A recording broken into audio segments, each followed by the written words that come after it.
This is Top 30. 30 stories in 30 minutes. American consumers are now borrowing $3.5 trillion. Consumer credit in the US rose in September by the largest amount in nearly a year. This according to a report this week by the Federal Reserve. Borrowing increased by nearly $21 billion. Non-revolving credit, including loans for education and cars, totaled over $14 billion, the largest increase since January. Part of that is due to the continued effects of hurricanes on the US economy. Auto sales were up in September because more Americans had to replace vehicles lost in Hurricanes Harvey and Irma. Revolving credit, which is mostly from credit cards, rose by $6.4 billion. According to Bloomberg, it's the first time since 2009 Americans have owed more than $1 trillion in credit cards and other sources of revolving credit. The Fed report doesn't count mortgages or other debt backed by real estate. Consumer credit numbers don't usually move the stock market, but economists watch it for clues about consumer spending, which accounts for about 70% of economic growth. These are your quick hits. The Texas church shooter had a past riddled with violence that included disturbing behavior like animal cruelty, sexual assault accusations, domestic violence, including unspeakable acts to his infant stepson, and an escape from a mental institution. In 2012, he fled from a mental health facility after he'd been caught sneaking firearms onto the Air Force Base and issued death threats to his military superiors. Well, Twitter officially rolled out their new 280-character limit to everyone this week, so now you can make even more mistakes and even longer tweets that you still can't edit. And finally, did you know Britney Spears has a secret talent?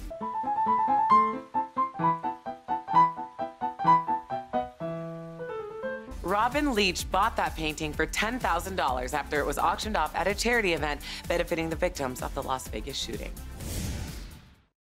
One of the most dominant pitchers of this generation died in a plane crash Tuesday off the coast of Florida. Roy Halladay was a two-time Cy Young winner who pitched in the major leagues for 16 years with the Toronto Blue Jays and Philadelphia Phillies. Halladay retired after the 2013 season with more than 200 wins and 2,000 strikeouts and pitched a perfect game and a no-hitter in the same season, the only player to ever do that. After baseball, he shifted his focus to flying. His father was a corporate pilot, and in a recent interview, Halladay said he'd been dreaming about flying since he was a boy. After getting his pilot's license, he got an Icon A5 plane last month.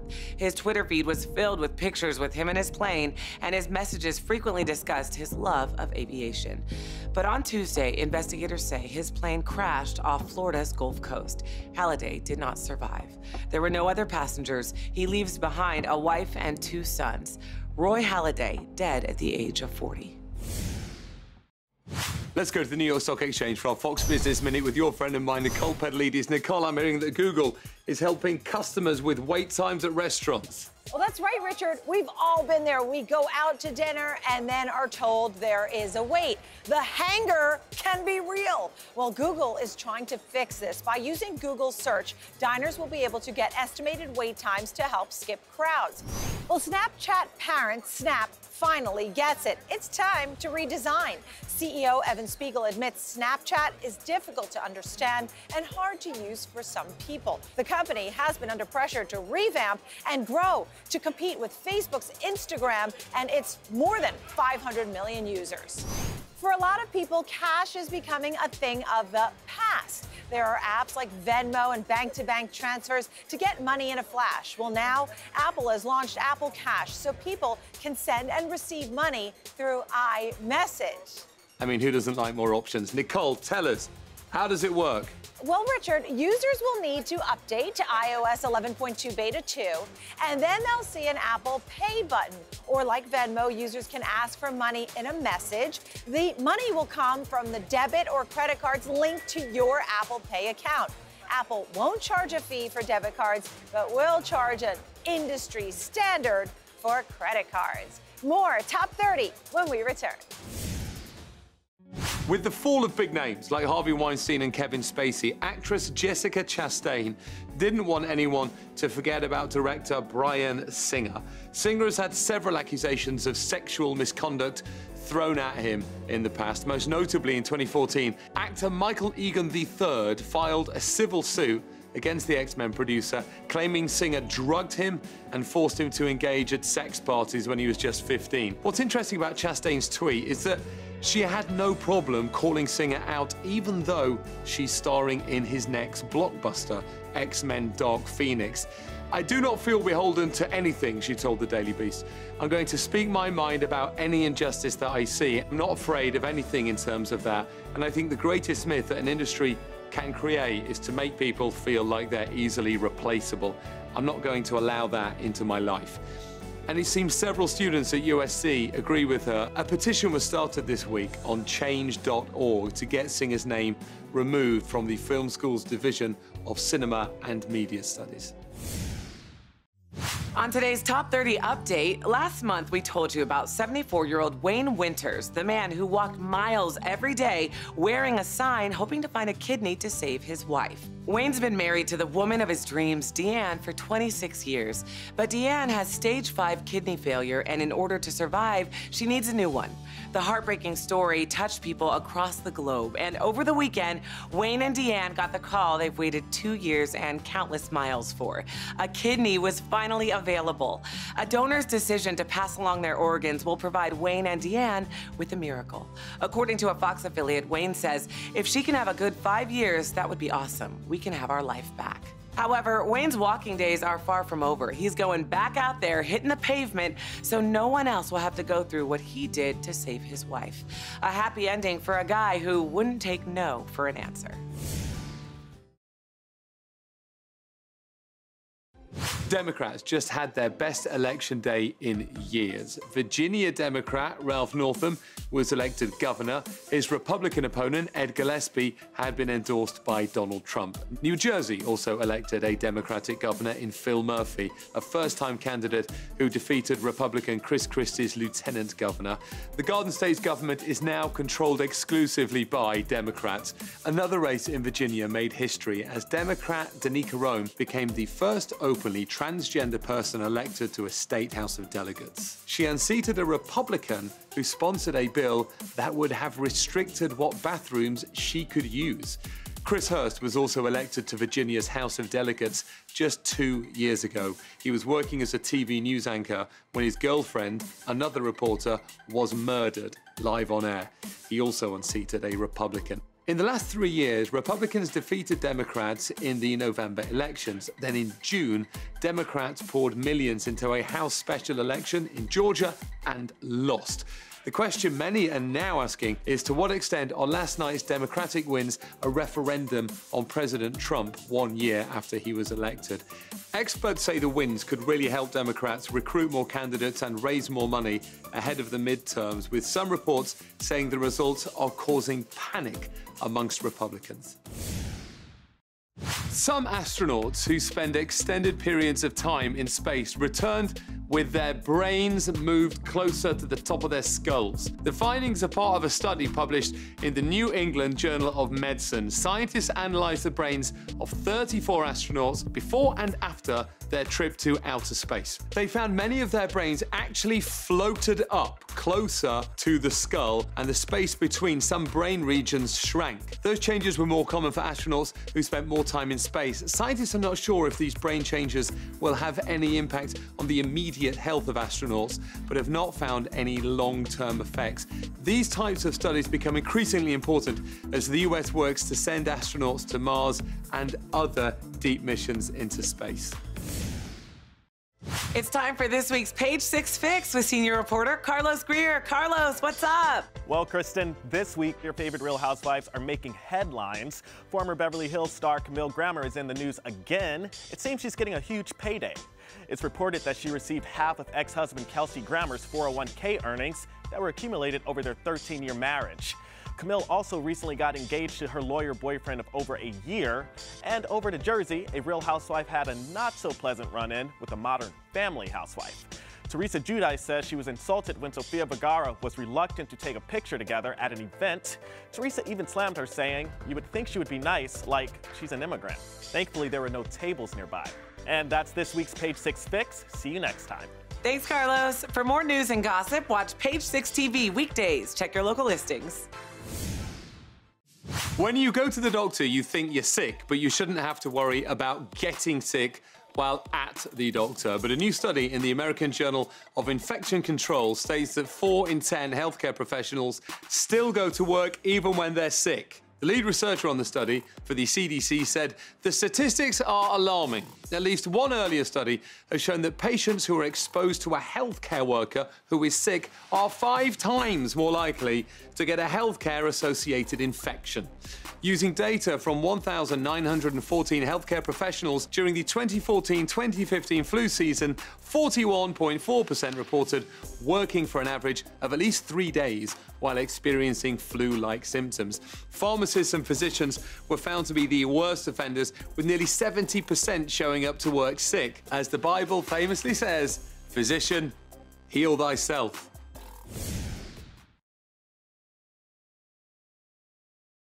In today's Hometown Stories from Fox 5 New York, the FDNY promoted Tanya Boyd to deputy chief, making her the first African-American woman to rise to that rank.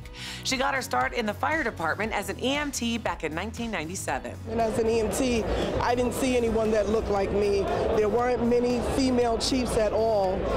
We do have female chiefs now, but none African-American. So for me, it's monumental. The event shows how far both Tanya and the FDNY have come. Our next story from Fox 10 Phoenix. A mural at a local American Legion is paying respect to those who have made the ultimate sacrifice. The artist, known as Backpack, calls the piece Legion Strong, One Nation. Using only spray paint, every era of conflict American Legion members have served in appears on the wall. This is to represent America and who we are. You know, that's what this is about. The mural will be unveiled this Veterans Day, November 11th. Our final story from Fox 5 DC. Betty Nash began her career as a flight attendant in 1957 with Eastern Airlines. Though the company changed names to American, one thing remained the same: Betty. And last week, she celebrated 60 years with the airline. But don't confuse this for a retirement party. She still works the Washington to Boston shuttle. American Airlines CEO Doug Parker called Betty an inspiration and made a $10,000 donation to Sacred Heart Food Bank in her name.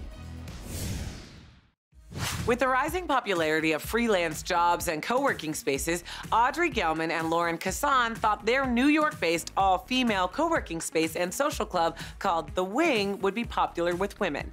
But never in their wildest dreams could they have imagined just how high interest in the club would get. According to Business Insider, after the election, Kassan said applicants for The Wing began telling her, "I didn't realize how much I wanted or needed a space like this." Currently, the club has 2 Manhattan locations with 1,500 members and a wait list with over 8,000 names on it. They plan to open 2 more locations, one in Brooklyn and another in Washington, D.C. The yearly price ranges from $2,350 to $2,700 and comes with a variety of amenities and networking opportunities that make the membership worth it, including speaking events, community volunteer opportunities, movie screenings, and happy hours.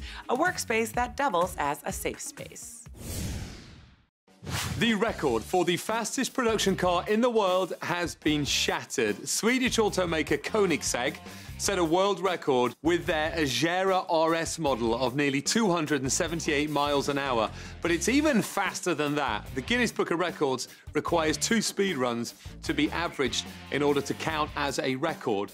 One direction, traveling slightly uphill, was covered at a mere 271 miles per hour, but the return trip was over 284 miles per hour. The company paid to close an 11-mile stretch of highway in the Nevada desert. It likely didn't faze them. The car cost roughly $2 million. Since 2013, until this past weekend, the record was held by a Bugatti Veyron Supersport that went over 267 miles an hour. The Koenigsegg has now set 5 world records, including the highest speed ever recorded on a public road. It is exciting and pointless in equal measure. Some little girls dream of their wedding day. Sophia Chapelone got hers earlier than expected. Born with several heart defects, 5-year-old Sophia has already undergone 3 open heart surgeries, and knowing she would need a 4th, her mom asked her if there was something special she'd like to do, like maybe a shopping spree or a trip to a water park. Her mom, Christy, recalled, and she said she wanted to be a princess and marry Hunter, her best friend from preschool. Hunter's mother immediately agreed, and Sassy Mouth Photography set up a mock wedding photo shoot for the excited little girl. Sophia's mom admitted she had mixed emotions about the shoot, saying it might be the only time she ever sees her little girl in a wedding dress. As a single mother of 3, Christy has set up a GoFundMe page to help raise money for past and future medical bills. Some pictures are worth 1,000 words, but these ones are worth more. The birth of the CD and eventually MP3s caused the demise of the cassette. But the OG way to make a mixtape is making a comeback. Despite all the demand, there's less than a year's supply left of the magnetic tape, with musicians like Hamilton creator Lin-Manuel Miranda demanding the 23-track The Hamilton mixtape be produced in cassette format. The cassette tape is bigger than it's been in decades. According to Business Insider, this has forced National Audio Company, the lone retailer of the tape used to record sound, to create more of it. In order to do this, Steve Stepp, the president and co-owner of National Audio Company, has started a production line by using rust and a 62-foot-long contraption that's normally used to create magnetic strips on credit cards.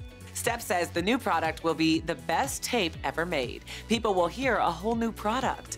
High-quality sound with a retro feel. Now, this is a comeback I can get behind.